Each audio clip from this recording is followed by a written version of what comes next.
Today on Between the Lines, we celebrate the 125th anniversary of National Geographic with two of its great photographers, Jodi Cobb and Frans Lanting. Welcome, I'm Barry Kibrick. With the series of books Around the World in 125 years, National Geographic and TASCHEN Publishing have brought together the iconic images that connect us over time to people, places, and our past and present. For many, these photos formed our first impression of foreign lands and cultures, telling us who we were and are as a global community. I'm a writer today because I was a reader when I was 11 years old, and it was... You do not need to prove your state of happiness to anybody. Most of these speeches were as much as a month in preparation. Characters, the heroes in this book, are seekers of truth in a story that involves a lot of corruption. I don't get a chance to really talk about what's real, and this is the first thing to do.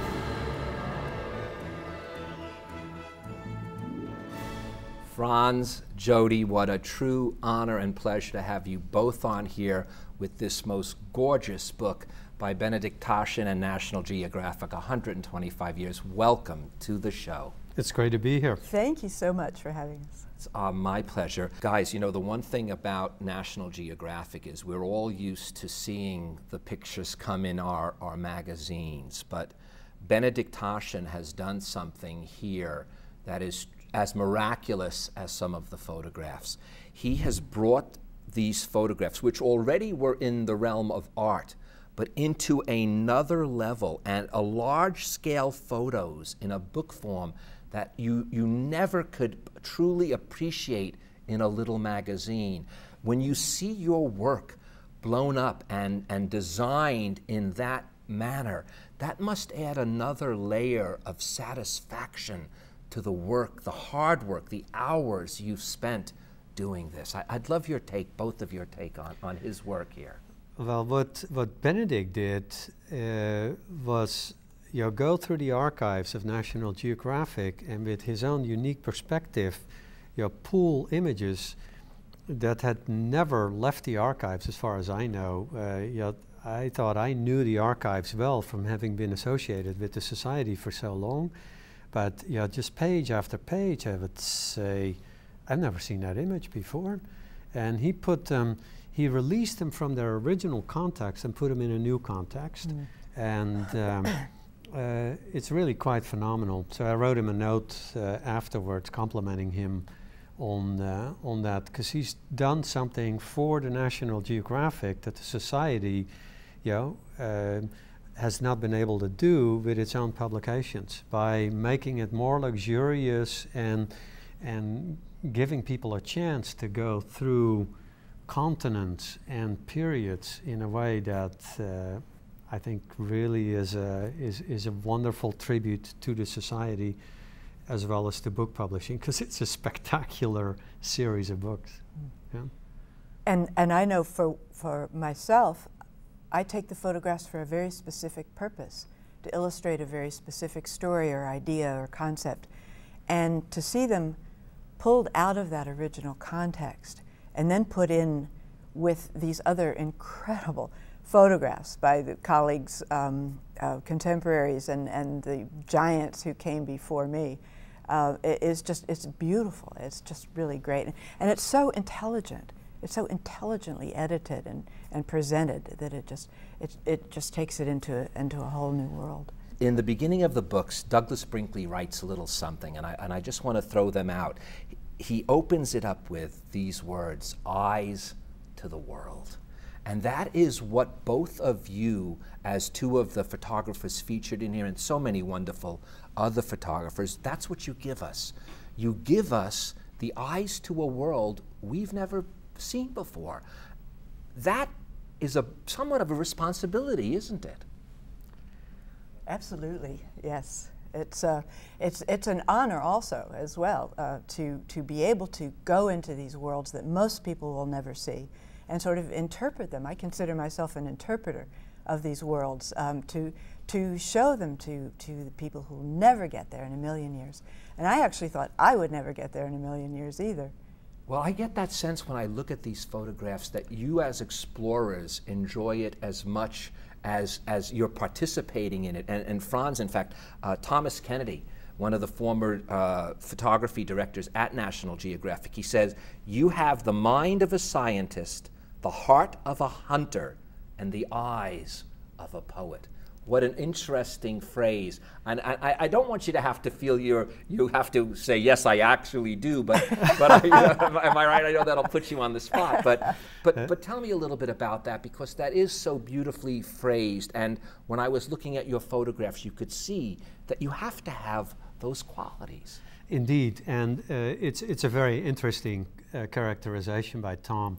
And I think he's trying to refer to the fact that you have to be analytical in order to do this work. You have to know the situation you're getting into, but you also have to have the savvy to maneuver around your subjects. You have to think on your feet, but ultimately, in order to portray these situations, you have to think, like an artist does. It has to be lyrical. If the image is not interesting to look at, it doesn't really matter what you're portraying. When I was looking at both of your photos, and they're going to be seeing your work throughout, and we're going to discuss it specifically, as well as some of the beautiful work that Benedict assembled from National Geographic, but it is that you're able to know the moment. Yeah, the well-articulated image of a situation that is based on knowledge and passion, that is, I think, still what separates what photographers do on behalf of the National Geographic from the flood of images that are made in the moment. And when you're talking about the moment, that's what takes time. And that's one of the things that National Geographic has always given its photographers, is the time in the field to actually wait and watch and just be in the situation and hang out with the people for hours, days, weeks, months, to get just that moment that you've been waiting for, and you just train for it, wait for it. Well, you said yours is conservation, and Jodi, I know that you've been very involved in the cultures and the peoples, and in fact got involved in human slavery and trafficking. So you really do have to take that deeper level. It's more than just a photograph. It's actually a philosophy that has to be beyond the actual image that really draws out the thing that catches our attention, isn't it? Well, we have to make not just one really incredible photograph, but a whole series of them for a story. And that's essentially what we're trying to do, is to create a narrative out of an abstract concept, like slavery, like human trafficking, like the science of beauty and attraction and that sort of thing. And you take this concept that you want to tell somebody about, but then you have to get a whole series of photographs, each one of which will advance the narrative and tell the story in a different way, and none of them can be like the one before. So you just sort of create this whole package, this whole story that will hopefully really engage people. But you have to attract the people's attention with really beautiful or sympathetic photographs to get them to care about the subject. And then once you get the people to care about your subject, then you can tell the story and get into more facts and things. Well, I want to get into some of your own photographs for a second, because when I was going through the book, a few times something actually happened to me. I marked a photograph, and sometimes who the photographer is later on after you see the photograph. So it's kind of funny that I made a note, and then I find it would either be a Frans photo or a Jodi photo. This happened a few different times, and one of the notes, in fact, I'm going to tell it to you, the few different situations. One of them was, I couldn't help but as I looked through this, it seems to me that the colors of the world itself is different in different places. Is that just an imagination, or is light different in other parts of the world? I saw this in France. You have the colors of the world, Kamchatka, I wrote it down, Kamchatka's Valley of the Geysers, I believe was the name of it. And I want the viewers to see that. And Jodi, in your case, it was the human colors of the New Guinea Huli Wigman. And I looked and I said, you know what? none of these things look like I could see them unless I was in another part of the world. So the world itself is filled with different colors. Indeed it is. Light is different in different latitudes and in different parts of the world. And as you become more experienced, as you work in more locations, you become more and more aware of those nuances and you can exploit them. Yeah, I'm from Holland originally. Holland has a very specific light that has been exploited by painters, by the Dutch masters for centuries. It's a very clean, serene light, which is very different from the Mediterranean light that we have here in California. So I can sometimes tell from an image, even without knowing the context where it was made, well, let me think about where it could possibly be coming from. That's what I was thinking of. As I was looking at it, I said, is it really possible that light is different? You would think, it never entered my mind until I had this vast volume to look through. Jodi, you're shaking the head with the similar experience. Yeah, well, you mentioned the Huli Wigmen and the colors there. And it's the men of that society that are the flamboyant sex. And they are the ones who decorate themselves, and they take that after the bird of paradise, which is their local indigenous wildlife. So theirs is their sort of sense of beauty and colors is completely based on what they've seen in the natural world. And I think Frans knows that way more than I do about the wildlife in different areas. But there is just so specific and so in your face, so to speak. That they're dramatic coloration and beauty.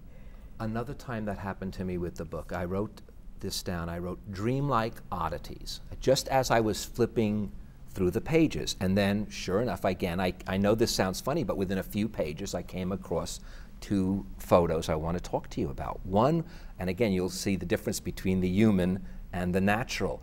On this one I wrote, after I saw it, I wrote sheer beauty and power. And it was the 6,000-foot waterfalls and the stream in Fiordland, New Zealand. And then when I got to Jodi, I saw the Asura mudmen. And I'm going to ask a separate question about that. But first let me go to Frans, because I want to talk about the power and beauty that you capture in nature.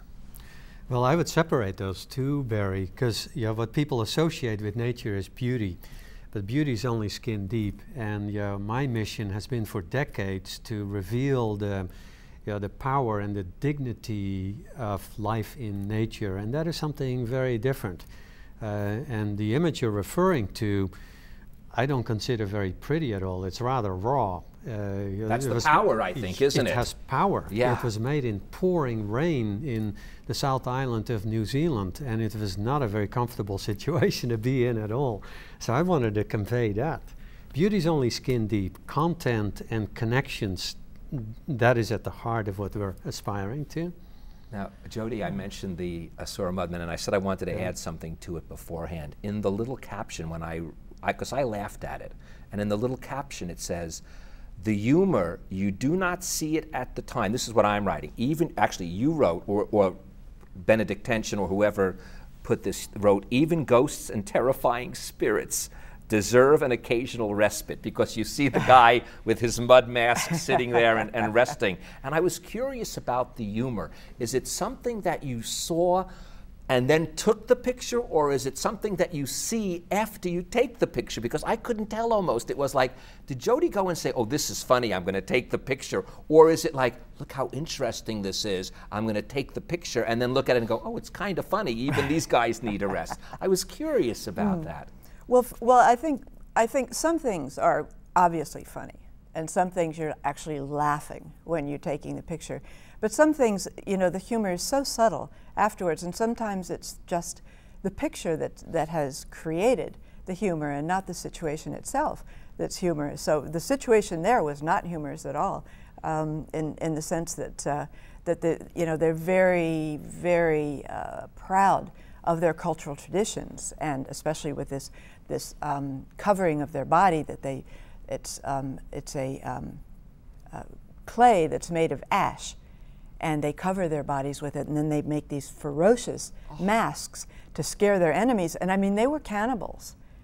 So Oh, that's not even known. They were, I must say, So wait a minute. they're very You look very ferocious. delicious. Were you a bit scared about that or no?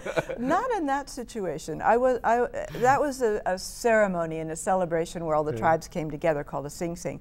But we did go really further out into the field in that assignment, and we hired the local sheriff and he had his rifle in the front seat of this little pickup truck, and we drove through some really sketchy areas.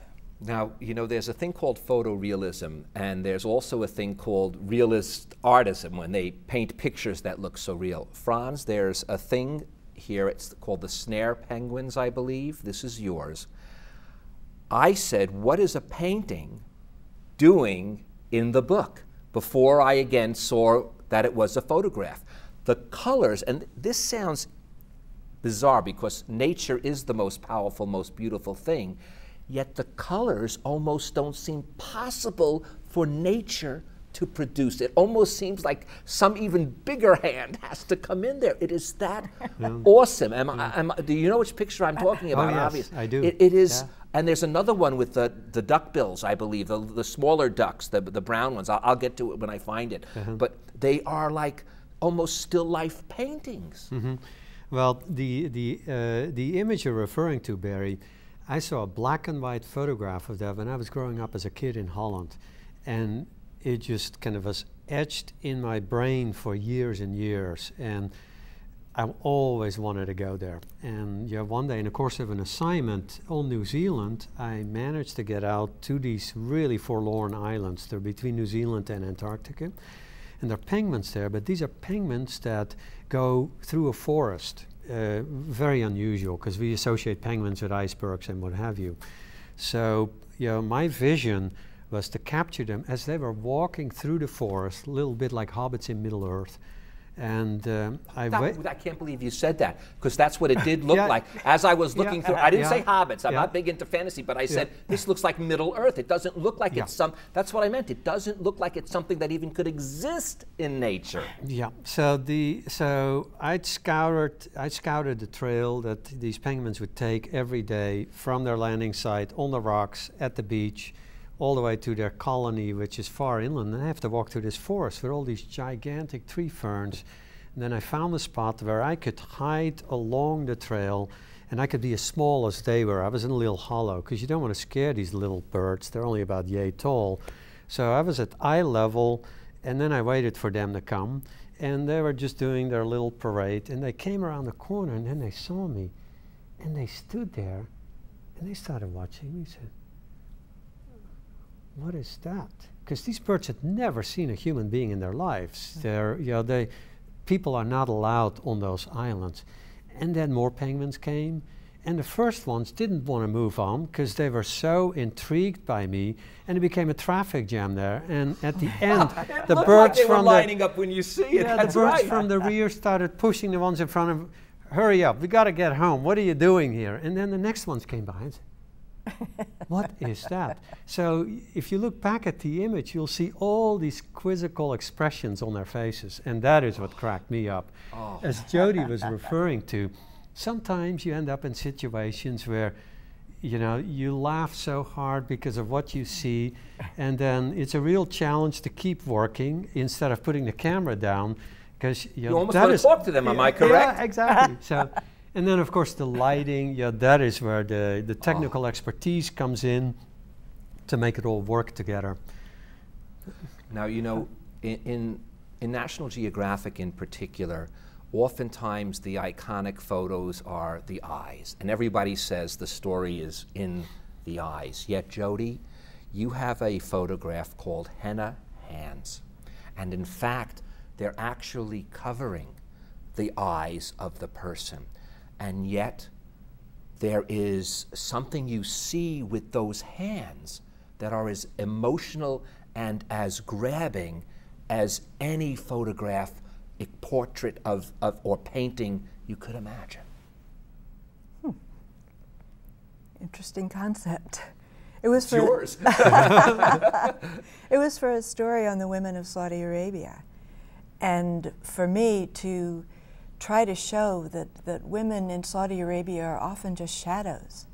they're completely covered in public, and they're completely cloaked in black, and sometimes just shapes walking around like shadows. And to sort of interpret that in a way that you can still get some humanity out of it, even though you don't see her face or her eyes. And that story was just incredibly difficult to do. I could see. You know, again, I love doing these things when I see something first and then it comes up, and this happened again. And again, before I knew whose photo this was, I wrote these words: stopping motion to capture speed, grace, intimacy, and vastness all at once. And I turned the page to see who it's by, and it was Frans, and it was the macaw in Peru. How do you capture grace and speed with a still photograph? And yet you can see it, and it is breathtaking. I like what you're saying there, because it really relates to the idea that I had in my head when I did that assignment. This is for a story about macaws, big parrots that live in the Amazon basin. And at the time, this goes back a few years, most of the photographs of macaws are made in zoos. And my mission became to document them in their element.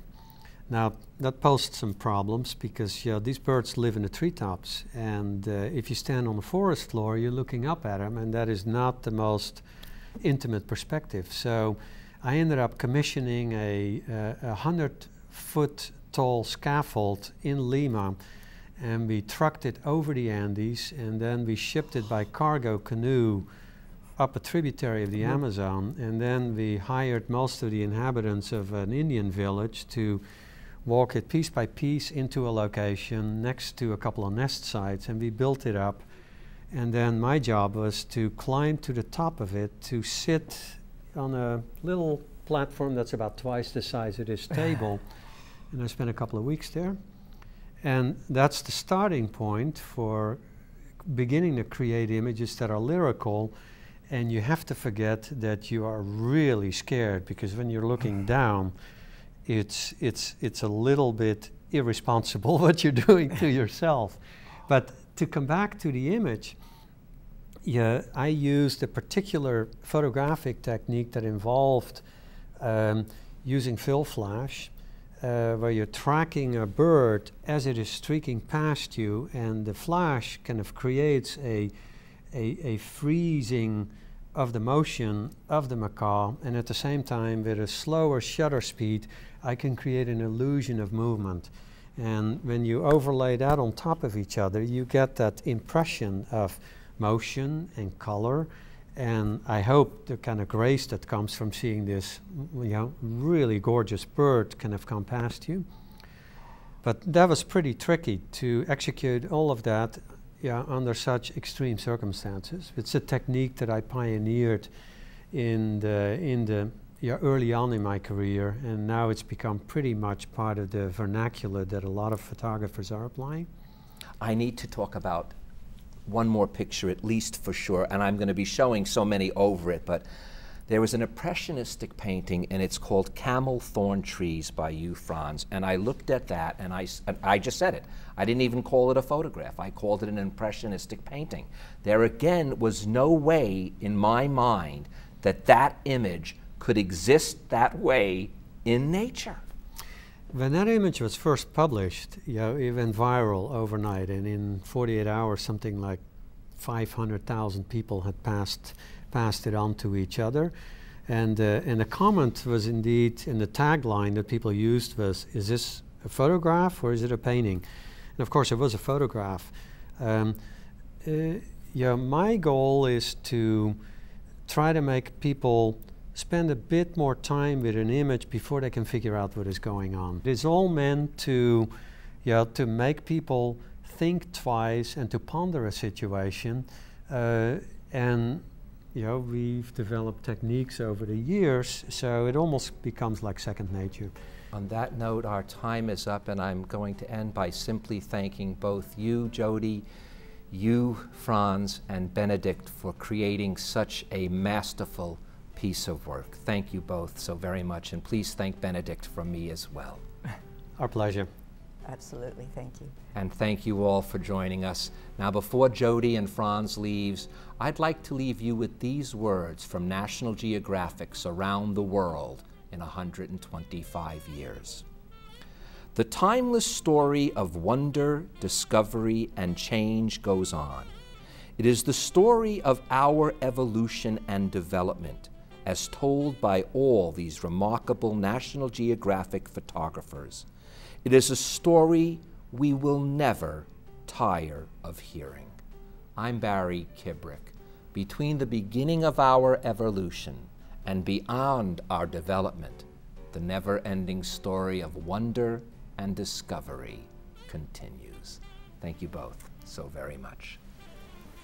Great to be here. Yes, absolutely. Thank you so much. Closed captioning for Between the Lines with Barry Kibrick is made possible by your generous contributions to KLCS Education Foundation. Thank you for your support. Please visit us at klcs.org/BTL if you would like to contact Barry or watch an episode of our show online. And go to barrykibrickblogs.com to go further between the lines and read Barry's posts.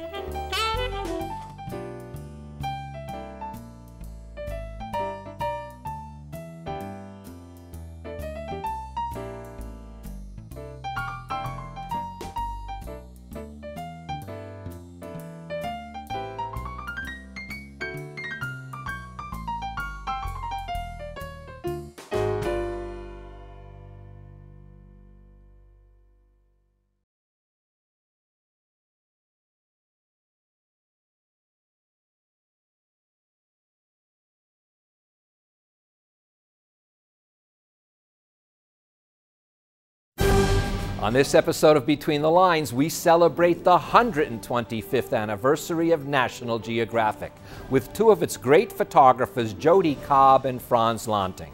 With the remarkable series of books, Around the World in 125 Years, we'll see the iconic images that connect us over time to people, places, and our past and present.